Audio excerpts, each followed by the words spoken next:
ನಗುವಿನ ಹಿಂದಿನ ನೋವು ಭಗವಂತನಿಗೆ ಮಾತ್ರ ಗೊತ್ತು ಅಂತ ದರ್ಶನ್ ಪತ್ನಿ ವಿಜಯಲಕ್ಷ್ಮಿ ಈ ರೀತಿಯಾಗಿ ಭಾವುಕ ಪೋಸ್ಟ್ ಅನ್ನು ಶೇರ್ ಮಾಡಿಕೊಂಡಿದ್ದಾರೆ. ನಗುವಿನ ಹಿಂದಿನ ನೋವು ಆ ಭಗವಂತನಿಗೆ ಮಾತ್ರ ಗೊತ್ತಿರುತ್ತೆ ಅಂತ ಹೇಳಿ ದರ್ಶನ್ ಪತ್ನಿ ವಿಜಯಲಕ್ಷ್ಮಿ ಈ ರೀತಿಯಾಗಿ ಭಾವುಕ ಪೋಸ್ಟ್ ಅನ್ನು ಹಂಚಿಕೊಂಡಿದ್ದಾರೆ. ದರ್ಶನ್ ಜೊತೆಗಿನ ಎಐ ವಿಡಿಯೋವನ್ನ ಶೇರ್ ಮಾಡಿರೋದು, ಎಐ ಫೋಟೋ ಅದು. ಆ ಫೋಟೋವನ್ನ ಶೇರ್ ಮಾಡಿಕೊಂಡಿದ್ದಾರೆ. ನಗುವಿನ ಹಿಂದಿನ ನೋವು ಆ ಭಗವಂತನಿಗೆ ಮಾತ್ರ ಗೊತ್ತು ಅಂತೇಳಿ ಸಹಜವಾಗಿ ಈ ರೀತಿಯಾಗಿ ದರ್ಶನ್ ಪಡ್ತಾ ಇರುವಂತಹ ಕಷ್ಟಗಳು, ನೋವುಗಳನ್ನು ನೋಡ್ತಾ ಇದ್ರೆ ಈ ರೀತಿಯ ಒಂದು ನೋವು ಸಹಜವಾಗಿ ಆಗತ್ತೆ. ದರ್ಶನ್ ಪತ್ನಿ ವಿಜಯಲಕ್ಷ್ಮಿ ಅವರು ಶೇರ್ ಮಾಡಿಕೊಂಡಿರುವಂಥ ಫೋಟೋವನ್ನ ನೀವು ನೋಡ್ತಾ ಇದ್ರಿ. ನಿಮ್ಮ ಬಲಭಾಗದಲ್ಲಿ ಆ ಒಂದು ಫೋಟೋವನ್ನು ನೋಡ್ತಾ ಇದ್ರಿ. ಎಐಯಲ್ಲಿ ಎಡಿಟ್ ಆಗಿರುವಂಥ ಫೋಟೋ ಅದು.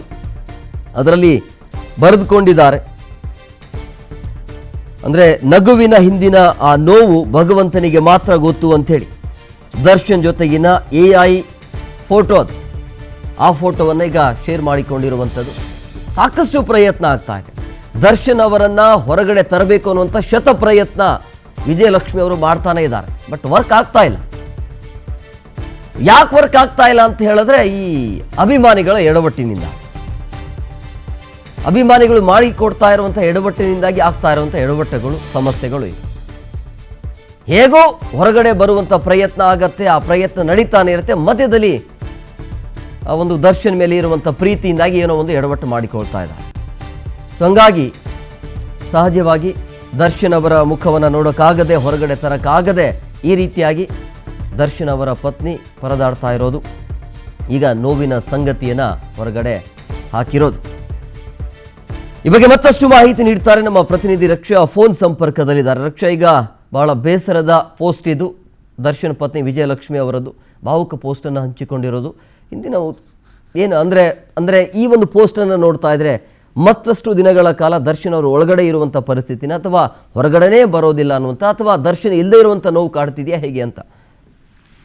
ಹೌದು ಹೇಮಕುಮಾರ್, ನಾವು ನೋಡ್ಬೋದು ವಿಜಯಲಕ್ಷ್ಮಿ ಅವರು ದರ್ಶನ್ ಅವರು ಯಾವತ್ತು ಅಂದ್ರೆ ರೇಣುಕಾಸ್ವಾಮಿ ಕೊಲೆ ಪ್ರಕರಣದಲ್ಲಿ ಜೈಲು ಸೇರಿದಾಗಿನಿಂದಲೂ ಕೂಡ ಅವರಿಗೆ ಸಪೋರ್ಟಿವ್ ಆಗಿ ನಿಂತಿದ್ದಾರೆ. ಏನೇ ಬಂದ್ರು ಕೂಡ ಅವರ ಜೊತೆ ನಿಂತು ದರ್ಶನ್ಗೆ ಸಪೋರ್ಟ್ ಮಾಡ್ತಾ ಇರುವಂತದನ್ನ ಕೂಡ ನಾವು ನೋಡ್ತಾ ಇದ್ದೀವಿ. ಪತ್ನಿಯಾಗಿ ಎಲ್ಲಕ್ಕೂ ಹೆಚ್ಚಾಗಿ ದೇವಸ್ಥಾನಗಳಿಗೆ ಪೂಜೆ ಪುನಸ್ಕಾರಗಳನ್ನ ಮಾಡಿ ಹರಕೆಗಳನ್ನ ಹೊತ್ಕೊಂಡು ದರ್ಶನ್ ಅವರು ಆದಷ್ಟು ಬೇಗ ರಿಲೀಸ್ ಆಗ್ಬೇಕು ಅನ್ನೋದ್ರ ನಿಟ್ಟಿನಲ್ಲಿ ಸಾಕಷ್ಟು ಹರಸಾಹಸವನ್ನೇ ಅವರು ಪಡ್ತಾ ಇದ್ದಾರೆ. ಇದರ ಜೊತೆಗೆ ಇತ್ತೀಚೆಗೆ ನಾವು ಗಮನಿಸಬಹುದು, ಅವರ ಸೋಷಿಯಲ್ ಮೀಡಿಯಾದಲ್ಲಿ ಸಾಕಷ್ಟು ದಿನಗಳಿಂದ ಅವರ ದರ್ಶನ್ ಅವರ ಫೋಟೋಗಳನ್ನ ಹಂಚಿಕೊಳ್ಳುವಂತದ್ದು, ಹಾಗೆ ಫೀಡ್ ಗಳಲ್ಲಿ ಅವರ ಫೋಟೋಗಳನ್ನ ಪೋಸ್ಟ್ ಮಾಡುವಂತದ್ದು.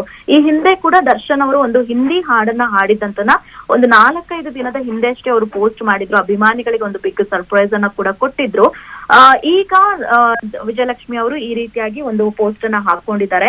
ಈ ಒಂದು ಪೋಸ್ಟ್ ಅಲ್ಲಿ ಅವರು ಏನು ನಗ್ತಾ ಇರುವ ಮುಖದ ಹಿಂದಿನ ನೋವು ಭಗವಂತನಿಗೆ ಮಾತ್ರ ಗೊತ್ತು ಅನ್ನುವಂಥದ್ರ ಬಗ್ಗೆ ಅವರು ಹೇಳಿರುವಂತದ್ದು. ಸೊ ಮುನ್ನೋಟಕ್ಕೆ ನೋಡ್ತಾ ಇದ್ರೆ ಅವರು ಸಾಕಷ್ಟು ದರ್ಶನ್ ಅವರನ್ನ ಮಿಸ್ ಮಾಡ್ಕೊಳ್ತಾ ಇದ್ದಾರೆ. ಮತ್ತು ಕೋರ್ಟ್ ಅಲ್ಲೂ ಕೂಡ ದರ್ಶನ್ ಅವ್ರಿಗೆ ಬೇಲ್ ಅನ್ನ ಕೊಡೋದಕ್ಕೆ ಸಾಕಷ್ಟು ಯಾವ ರೀತಿಯಾಗಿ ಸರ್ಕಸ್ ಮಾಡ್ಲಾಗ್ತಾ ಇದೆ. ಆದ್ರೂ ಕೂಡ ದರ್ಶನ್ಗೆ ಯಾವತ್ತೂ ಕೂಡ ಅಂದ್ರೆ ಬೇಲ್ ವಿಚಾರಕ್ಕೆ ಸಂಬಂಧಪಟ್ಟಂತೆ ಇನ್ನು ನೆಕ್ಸ್ಟ್ ಮೇ ವರೆಗೂ ಕೂಡ ಅವ್ರಿಗೆ ಯಾವುದೇ ರೀತಿಯಾದಂತ ರಿಲೀಫ್ ಇಲ್ಲ ಅನ್ನುವಂಥದ್ದು ಕೂಡ ಗೊತ್ತಾಗ್ತಾ ಇದೆ.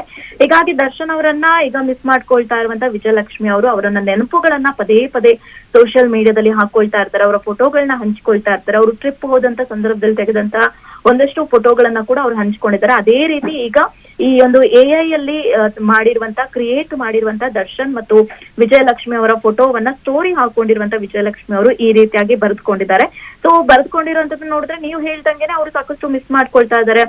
ಪತಿಯ ಪ್ರೆಸೆನ್ಸ್ ಅನ್ನ ಅವರು ಮಿಸ್ ಮಾಡ್ಕೊಳ್ತಿದ್ದಾರೆ. ಜೊತೆಗೆ ದರ್ಶನ್ ಅವರು ಕೂಡ ಸಾಕಷ್ಟು ಬೆನ್ನು ನೋವಿನಿಂದ ಅವರು ಆರೋಗ್ಯ ಸಮಸ್ಯೆಯಿಂದಲೂ ಕೂಡ ಅವರು ಬಳಲ್ತಾ ಇದ್ದಾರೆ. ಇದೆಲ್ಲದರಿಂದ ವಿಜಯಲಕ್ಷ್ಮಿ ಅವರಿಗೂ ಅವರನ್ನ ಬಿಟ್ಟಿರೋದು ಕಷ್ಟ ಆಗ್ತಾ ಇರಬಹುದು. ಅವರಿಗೆ ಬಂದೋದಗಿರುವಂತ ಈ ಒಂದು ಸಂಕಷ್ಟ ಏನಿದೆ ಅದರಿಂದಲೂ ಕೂಡ ವಿಜಯಲಕ್ಷ್ಮಿ ಅವರು ಕೊರಗ್ತಾ ಇರಬಹುದು. ಈ ಎಲ್ಲಾ ವಿಚಾರಕ್ಕೆ ಸಂಬಂಧಪಟ್ಟಂತೆ ಪದೇ ಪದೇ ಅವರು ಫೋಟೋಗಳನ್ನ ಹಂಚ್ಕೊಂಡು ಅವರನ್ನ ನೆನಪು ಮಾಡ್ಕೊಳ್ತಾನೆ ಇರ್ತಾರೆ. ಅದೇ ರೀತಿ ಈಗಲೂ ಕೂಡ ಎಐ ಫೋಟೋ ಹಾಕೊಳ್ಳುವ ಮೂಲಕ ಈ ರೀತಿಯಾಗಿ ಅರ್ಥಪೂರ್ಣವಾದಂತ ಒಂದು ಸಾಲುಗಳನ್ನ ಹಾಕಿಕೊಳ್ಳುವ ಮೂಲಕ ವಿಜಯಲಕ್ಷ್ಮಿ ಅವರು ದರ್ಶನ್ ಅವರನ್ನ ಪ್ರತಿ ಕ್ಷಣ ಪ್ರತಿದಿನ ಅವರು ಮಿಸ್ ಮಾಡ್ಕೊಳ್ತಿದ್ದಾರೆ ಅನ್ನುವಂಥದ್ದನ್ನ ಈ ಒಂದು ಪೋಸ್ಟ್ ಮೂಲಕ ನಾವು ತಿಳ್ಕೊಳ್ಬಹುದಾಗಿದೆ ಹೇಮಕುಮಾರ್. ಓಕೆ, ಥ್ಯಾಂಕ್ ಯು ರಕ್ಷಾ. ನಿಮ್ಮೆಲ್ಲ